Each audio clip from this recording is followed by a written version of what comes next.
And welcome. Hey, I'm Brad. Thank you for joining or tuning in to JBBA Sports. Let's talk a little NASCAR racing. Finally, it's back on again. This weekend, Saturday, is the Bud Shootout. I'm just going to give you my pick straight up. Kevin Harvick has won it the last 2 years. He is a plus 800 or plus 700, depending on where you're looking, favorite to win this again. I think the way NASCAR goes is when you get in a position to break a record, a lot of times it seems like they almost give it to you. So I'm going with Kevin Harvick. I can't find any driver matchups on the Bud Shootout, so I don't know what that is, but it doesn't really matter anyways. It counts nothing towards the points. So I'm going to pull with Kevin Harvick. See what comes about. As far as the Daytona 500, man, the Super Bowl of racing, finally, next weekend, and it is a restrictor plate race. It's also the big championship, even though it's the first of the year, but, you know, that's the one that you always win. I've got a new theory on restrictor plate racing.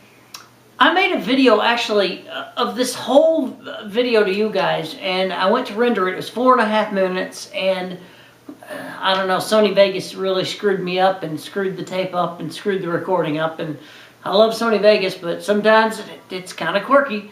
And it said it was going to take like 15 hours to render, so I'm going to try this again. And if I, normally I would cut, you know, jump cut, so you don't hear so many uhs. But anyways, that's enough of that. The Daytona 500.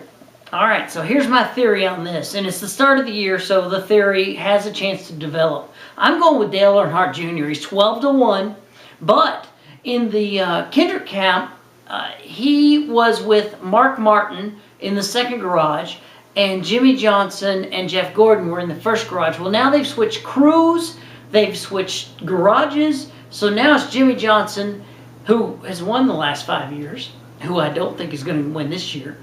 And now, Dale Earnhardt Jr. leaving Mark Martin and Jeff Gordon in the second garage. So I think with that uplifting, and as good as Dale Earnhardt Jr. is on restrictor plate racing, I think that's got enough to catch him on the Daytona 500. Let's see. I think no matter what, he's going to do great on restrictor plate racing this year. All right. As far as the picks... Oh, and Dale Earnhardt Jr. is 12-1 on the Daytona 500. It's a good pick.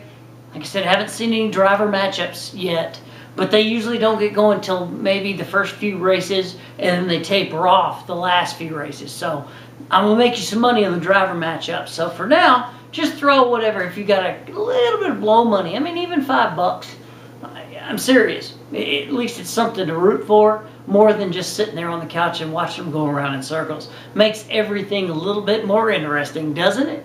Especially when you get the picks for free.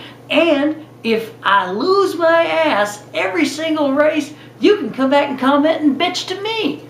So bring it on. I think I'm going to make you some money, though, and I really feel solid about my picks this year.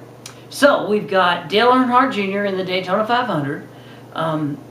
Kevin Harvick in the shootout, and I'm going, he's one of my favorites just because he's been a wild guy. Kyle Busch, been a wild guy this entire time. Well, Samantha, his new wife, she is incredibly smart, and she's really down to earth. I think she's going to put a hammer on him, and you're going to see this guy perform more and more and more and more. Plus, now that his points can't count in any other race, like the nationwide race, the Craftsman Truck Series, it's not going to count any of that. His ownership points will, but he won't be racing near as much in that because he's going to put everything he's got into the Cup Series. Instead of stretching himself across 3 different series, he's going to do only one, and all his focus into that. He might drive in some of those other races, but he's not going to be a factor. He wants his ownership points, and he doesn't have to drive to get those. He just has to pick a driver. So I'm going right now, early on, and there's a chance that any driver can get hurt. So, I can change my opinion. We all can. But I'm going with Kyle Busch to win the Cup race for the year of 2011. Hey, I'm Brad. Thanks so much. Please subscribe to our channel, JBBA Sports. You will not regret it. free picks, and Jason is doing unfreaking believable, and it's not even baseball season yet. He's going to kick ass at baseball. Once again, I'm Brad. Thanks for tuning in to our channel. I appreciate it, and let's do some winning together.